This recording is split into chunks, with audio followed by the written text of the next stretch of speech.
Weather can change on a dime, and I tell you what, speaking of dimes, we want to save as much money as we can when we go to the grocery store, and some of us might think, wow, those food prices just keep going up and up and up, and you might wonder what is causing all of this. Well, we have Diane with us here, and she's from CommonGround, Nebraska's CommonGround, and explain, where are these food prices coming from? You know, because we just go to the grocery store, it seems like we keep shelling out more and more money.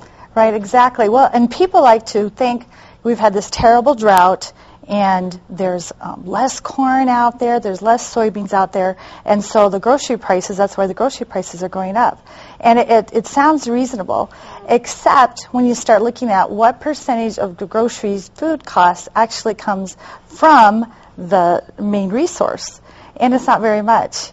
Right now, I have this graphic from the USDA, and right now they estimate that of all the food in your grocery cart, only about 14% of it actually is from corn and soybean, from the prices that the farmer gets. Really? And that's kind of decreased as time goes on, right? Yes, and you exactly. kind of demonstrate that here, too, like the percentage that the farmers actually get from what we pay. Mm-hmm. It used to be farmers might get 20 cents for every food dollar. Mm-hmm. Well, now that is down to about 14 cents.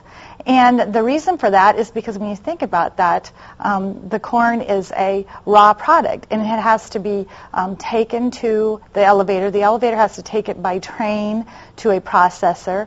The processor has all the processing costs, labor costs, and then there's also, you think of the marketing, the research and development, the packaging, all that. It takes up the majority of the cost of our food. So even if our food prices that the farmer gets doubles, it actually isn't going to increase food costs very much at all.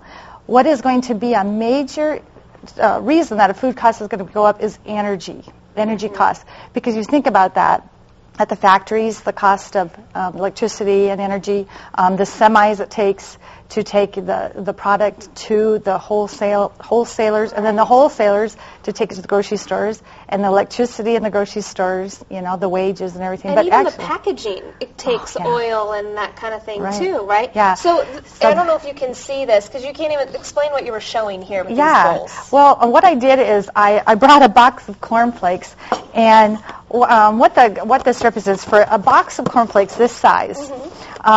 This would be, it's about 2 cups. It's about a third of what's in this box. A third of a box of cornflakes actually goes for energy costs. Okay. So when fuel prices start going up, that's when you see grocery food stores prices start going up too.